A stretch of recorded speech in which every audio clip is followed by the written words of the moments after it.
You're listening to The Back 40, the podcast for Ontario farmers, covering topics and issues that matter most to Ontario agriculture. Brought to you by Trillium Mutual Insurance, bringing the ag community together one podcast at a time. I'm the host of The Back 40, Mike Bryan, agribusiness specialist at Trillium Mutual Insurance. We're pleased today to be joined by a very special guest, the Ontario Minister of Agriculture, Food and Rural Affairs. Minister Lisa Thompson was first elected to the riding of Huron-Bruce in 2011. She has served as the Minister of Education and the Minister of Government and Consumer Services. On June 18th of 2021, she was named as the Ontario Minister of Agriculture, Food and Rural Affairs. Minister Thompson, welcome to the Back 40. Thank you, Mike. I'm very pleased to be able to join you.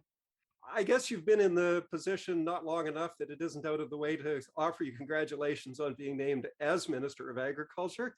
It's a position that those of us in the farming industry keep an eye on fairly closely. How does this portfolio differ from the other portfolios that you've served in? Well, thank you for that question. I actually feel that it's a natural progression. Reflecting back, a very wise person, AKA my dad, once said, you don't have to be Minister of Agriculture, Food and Rural Affairs. It's just important to be around the table so that more than one person can share real lived experience from rural Ontario and support the Minister of Agriculture and Food. My experience in government has been absolutely an honor, as well as a lot of hard work. From being Minister of Education, I was very pleased to have my first piece of legislation pass and proclaim being safe and supportive classrooms. And I also made sure it was mandatory to teach about agriculture, primary agriculture, and the careers associated with the agri-food sector in both the grade 9 and 10 career and guidance curriculum.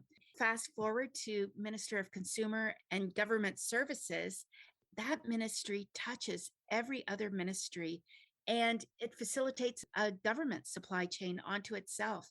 I really appreciated working with the stakeholders because so many of them have outreach and impact our way of life in rural Ontario, from TSSA through to the Bereavement Authority of Ontario.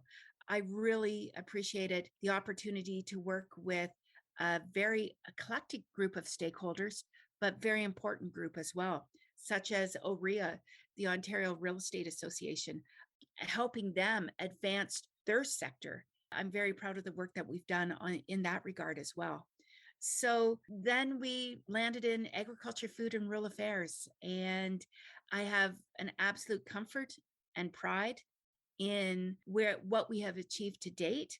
I really appreciate the time and commitment that I've seen from our stakeholders and commodity organizations because they're amazing to work with, Mike. They are looking to where the puck is going and how we can achieve goals to bring confidence and pride to farmers across this province in terms of where our sector is growing. And coming from the agricultural community yourself and having worked in agriculture-related fields before you got into politics, this has got to be very close to your heart to be able to serve as Minister of Agriculture. Oh, it certainly is. I actually started with OMAFRA at the ripe old age of 18 as a summer student. I worked in the junior ag program, the junior agriculturalist program, where we saw young people from urban centers wanting experience on the farm. It just continued on from there. Now, as Minister of Agriculture, we'd probably be a little bit remiss if we didn't mention that you followed Ernie Hardeman. And I mentioned Ernie because Ernie's been in the provincial parliament now for nearly 27 years and has served as ag minister twice. What's it like following someone like that who has that kind of experience in the industry? I have so much respect for Ernie Hardeman, and he definitely has ginormous shoes to fill, but I supported him every step of the way in our opposition days together, as well as in government, because his heart is absolutely in the right place. But I might dare say I brought my own pair of shoes together, we're continuing to build on synergies and move forward and help our agri-food sector recover from the pandemic, as well as look forward with optimism in terms of where we can go in terms of embracing technology and innovation and growing our markets worldwide.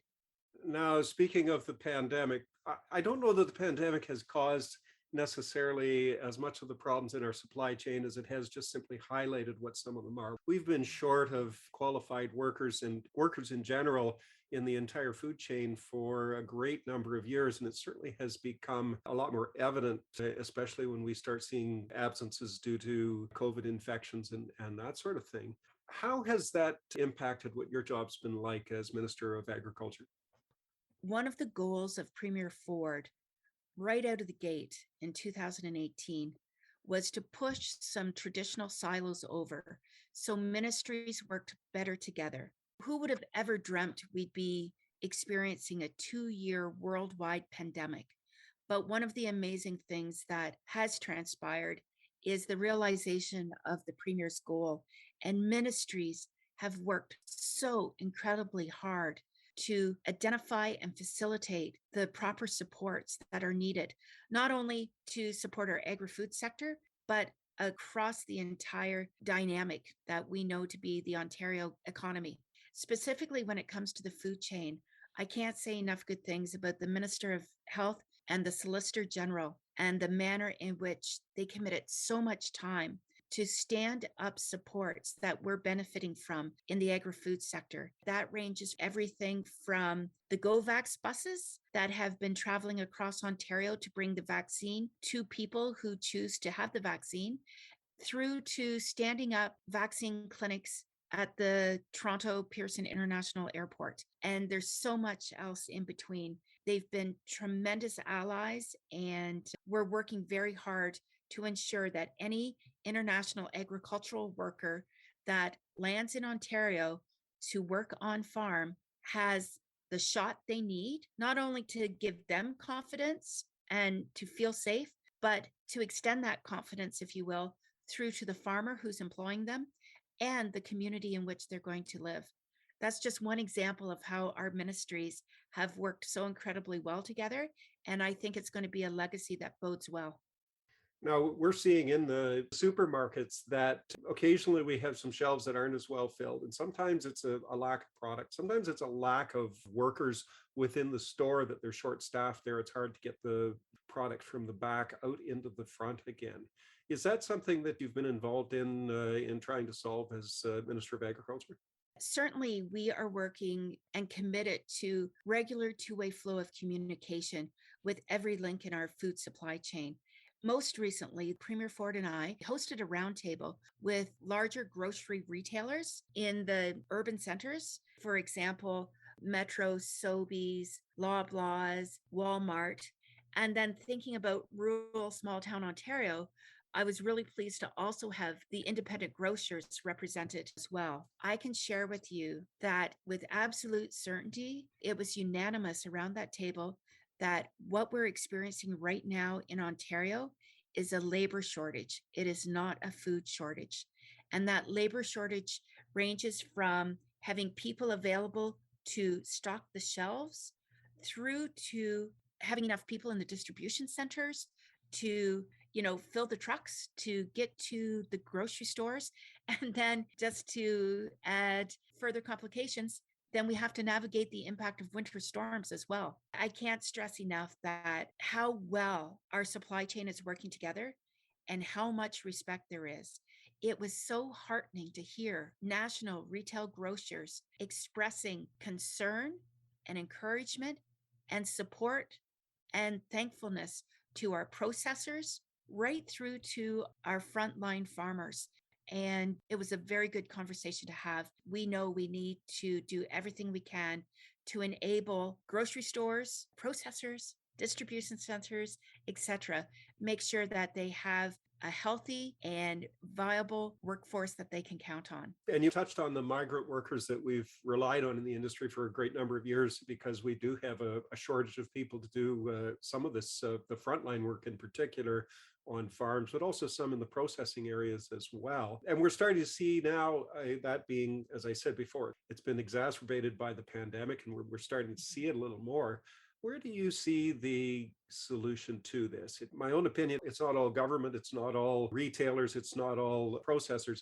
But where is that solution, and how do you think government fits into that? I see government being a facilitator first and foremost, because I think the solution lies within the ability for the appropriate parties to be at the same table, identifying what hurdles they may have to work collectively to get over and to come to solutions together. Recently, we had an example whereby a medical officer of health was concerned about the shortage of isolation space, and we all worked together. I can't say enough about the municipalities and the local EMS, Canadian Red Cross. The list just goes on and on in terms of how our grower organizations and our farming organizations came together with the appropriate people to identify the issue and work together on a solution that absolutely hit the mark. And that's just one example. And then again, another example would be the ability to adapt and be flexible. For instance, another thing that I worked with the Solicitor General on was standing up clinics on site at processors throughout Ontario.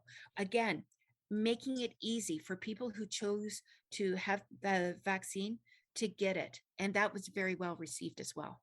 Now, we touched a little bit on the migrant workers, and that's been a major issue. I think a lot of people are hearing about this for the first time. Certainly in the agricultural industry, we've known about the use of migrant workers for a lot of years. And we've seen some real issues on this, from first off, getting them into the country to after they're here, having the proper space for isolation spaces, as you mentioned, but also be the ability for physical distancing. Where do you see solutions to that problem coming? I know that governments have worked very hard over the past almost 2 years now to solve that. Probably more work to be done on that. But what do you see happening in that space over the next little while? Well, I think it comes down to, again, solid communications and having the right people at the table at a regular interval to determine best steps and best practices. It's just not in the farming industry.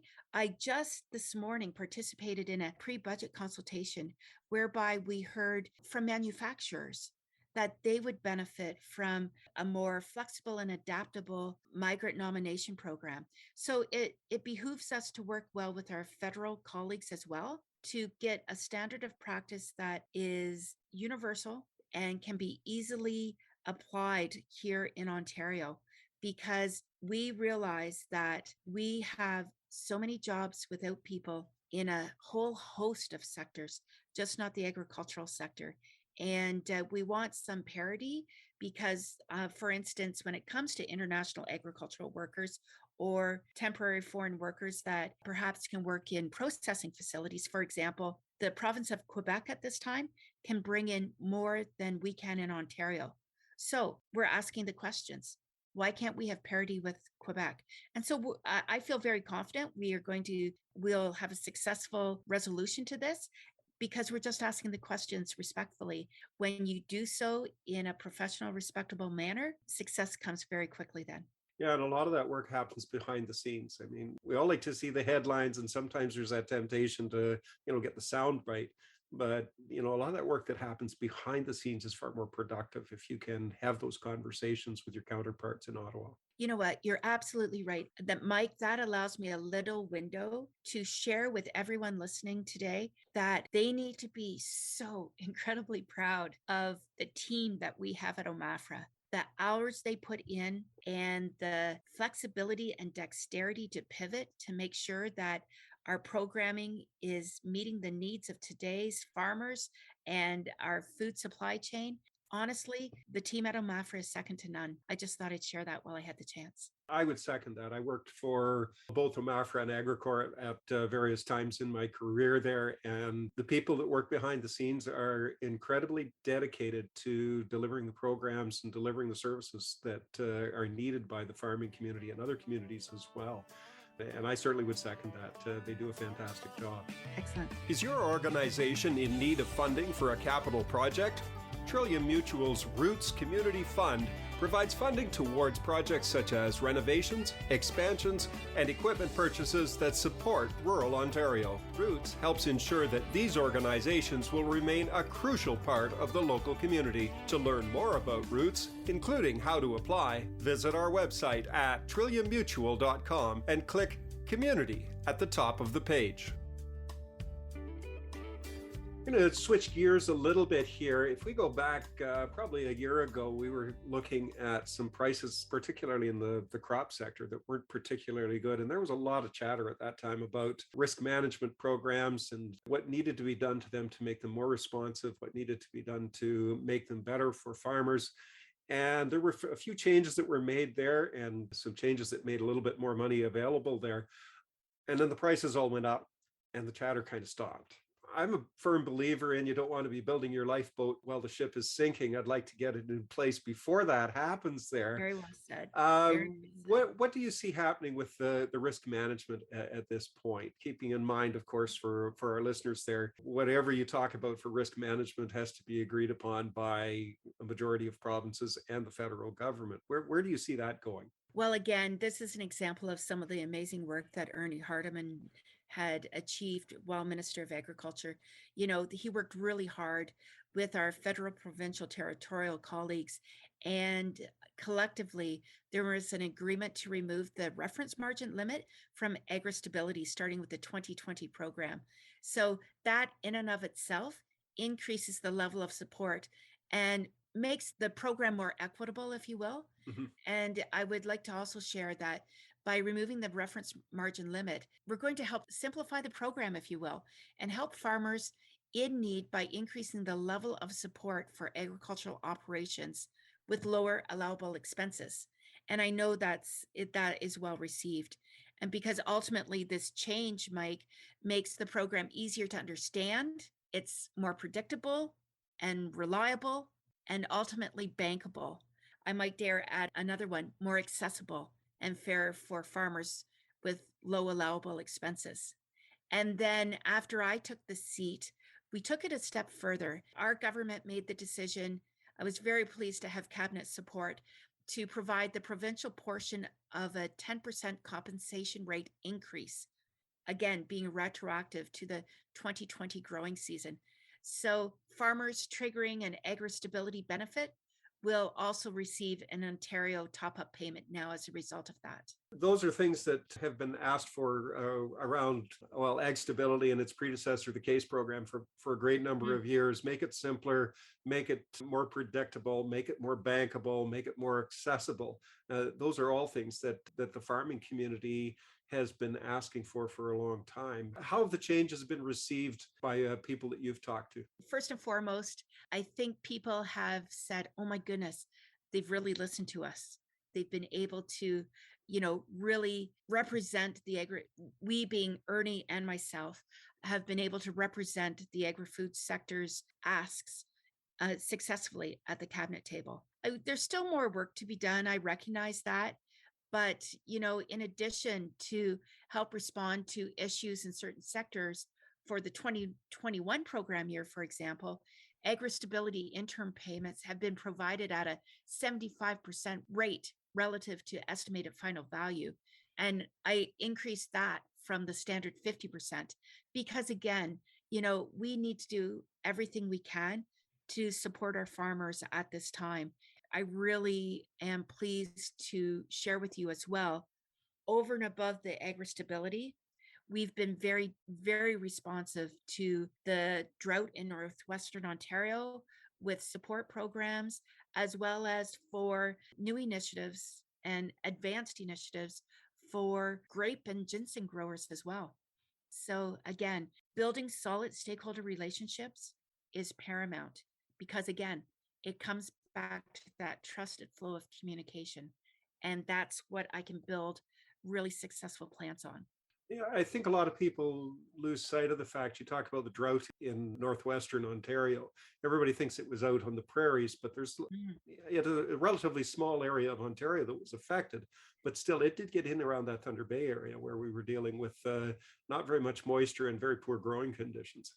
Yes, it certainly did. Thunder Bay through to Kenora. And, Mike, I have to share sincere appreciation on behalf of all the farmers in Northwestern Ontario that had been impacted by the drought, because I know a lot of hay went from Southwestern Ontario up to the hay hub, is what they called it, the hay hub in Stratton. And in fact, when I was there, a tractor trailer full of hay came in from Lucknow, which is my backyard, if you will. And that was a good moment. Yeah, I'm going to give another plug here. I spoke to Martin Ritzma back Ah, in the late summer about his Hay West 2.0 initiative, and yes. I know that there are other initiatives out there, but Martin's been involved in one that has moved a lot of hay out to Western Canada, including into Northwestern Ontario. And as he said, this is not it's not a sprint; it's a marathon. Like Right. until we have crops again next year, they're going to continue to be short of hay and produce in those Yeah, areas. you're absolutely right. And in fact, actually, some Northwestern farmers have sent their cow calves down to Bruce County to winter. So there's support being realized in many different ways. The industry adapts in a lot of different ways. People forget there's more Mhm. than one thing you can do, and farmers will do it. Look at all of the different options there. If they can't get feed, they'll look at a place to move the livestock to where there is feed. You got it. So we've talked a little bit about some of the day-to-day problems and some of the current issues. I'm going to ask you to gaze into your crystal ball a little bit here. And what do you see coming down the pipe for agriculture in Ontario over the next 5 to 10 years? And what's your vision of what you'd like to see? Well, I would suggest to you that our farmers throughout Ontario are ready to push the envelope, and they are ready to meet market demands and trends. They're going to be very flexible and adaptive. You know, People talk about electric vehicles and autonomous vehicles. Let's be real. We'll be piloting and probably using that type of technology. Autonomous vehicles is what I'm specifically talking about. We already hear people talking about electric vehicles and autonomous vehicles, but I would dare say that our sector, the agri-food sector in Ontario, is one of early adapters. And you're going to see technology and innovation pivot the manner in which we produce food. I can proudly say farmers want to be part of that. Farmers across Ontario want to be part of that. So our farming practices will continue to be focused on best practices, the 4 R's, and new technologies will enable us to further push the paradigm when we talk about precision agriculture. I applaud everyone that's involved at this time. And for those who are thinking of where farming is going to go, don't be afraid to jump in and participate in webinars and reach out and have conversations. For instance, this past January, the Grey Bruce Farmers Week on Crop Day hosted a speaker from Ohio State University.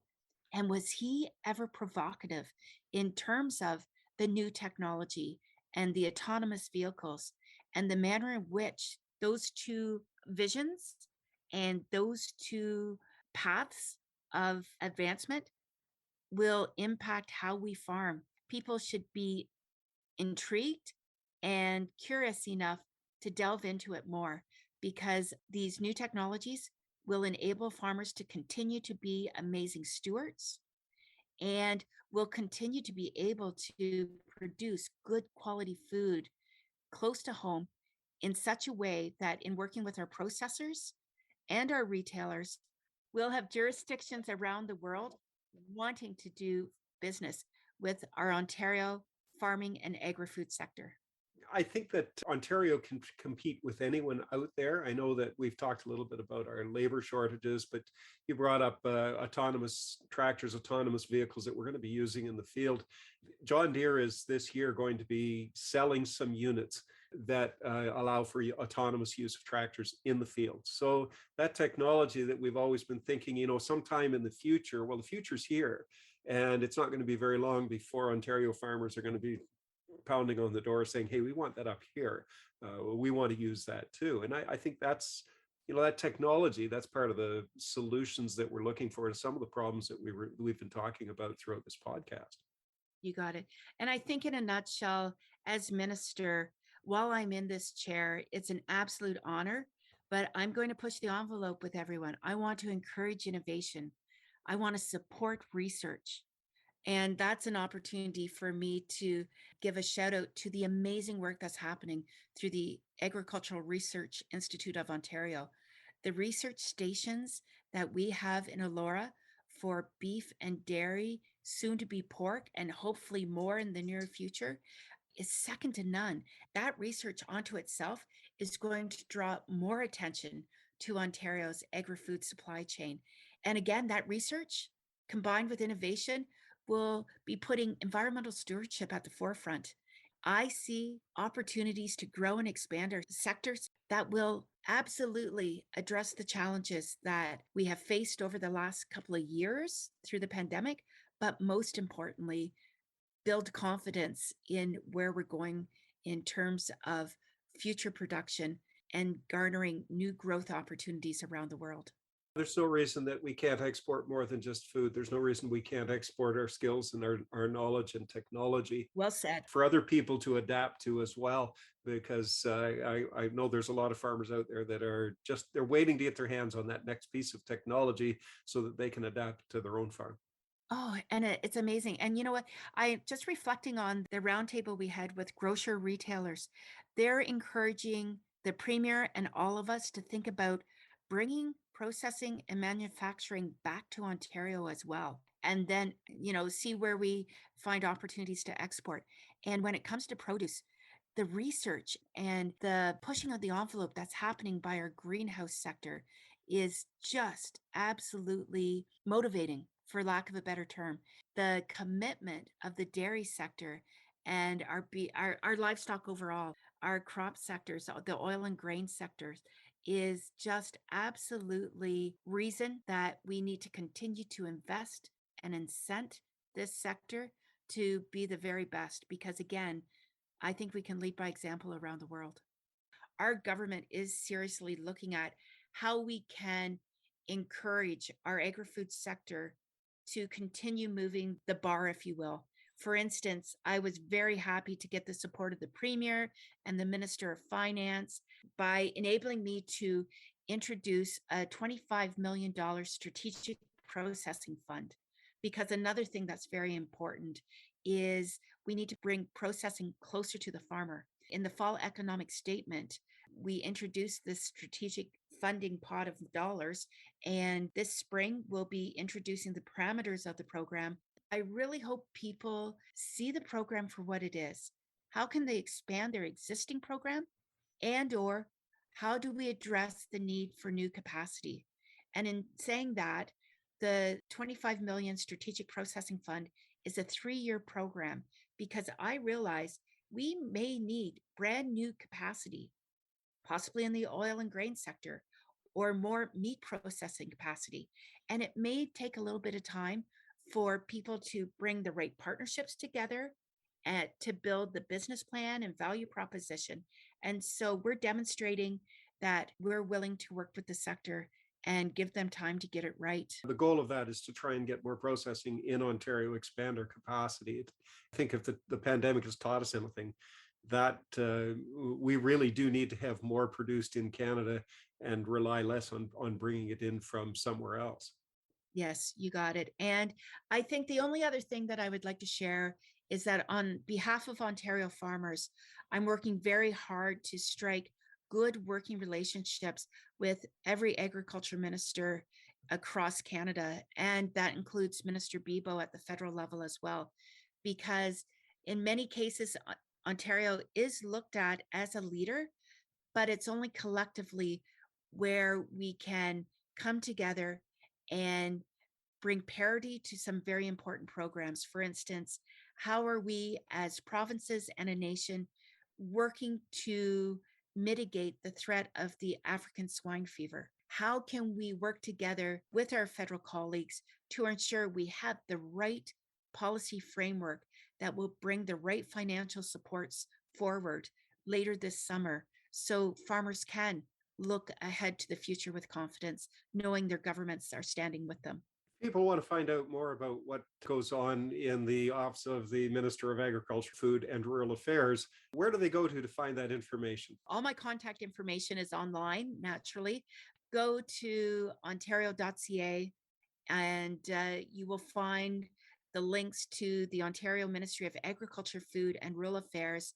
That is where you'll find all the programming that we facilitate, the news releases in terms of everything we're introducing, and most importantly, contact information for our entire team.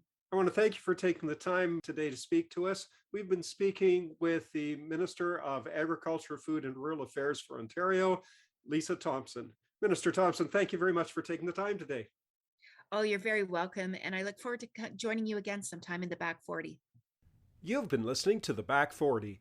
Join us next time when our guests will be James Smith and Aaron Martin from The Grove. And we'll be talking about how one organization is helping entrepreneurs get started in the food industry. That's next time on the Back 40. You've been listening to the Back 40, brought to you by Trillium Mutual Insurance. Be sure to subscribe to the Back 40 wherever you find your favorite podcasts so that you don't miss an episode. The Back 40, bringing the ag community together one podcast at a time. I'm Mike Brine. Until next time, take care and stay safe.